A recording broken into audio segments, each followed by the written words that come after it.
as the last lecture of this course, and after having created objects, you certainly do not accidentally want to change or remove them.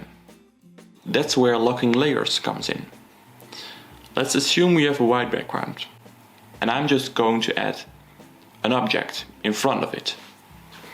So let's make a circle and let's add some rectangles. Now we want to reposition the black objects to another position. We could draw a selection box around them, but then as you can see the background also got selected. Or alternatively, we hold Shift while selecting them one by one. But maybe there's an easier way, by locking the background layer into its place, so that you cannot change or remove it accidentally. To activate the lock on any specific layer, first go to the Layers menu. Then go to your selected layer.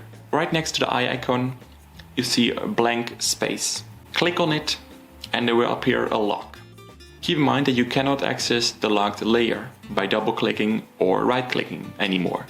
You always first need to uncheck the lock in the Layers tab to continue editing that specific layer or object. Congratulations, you have survived this course. Thank you so much for joining, and hopefully I was able to learn you a few things. Thanks again, and feel free to follow any of my other courses.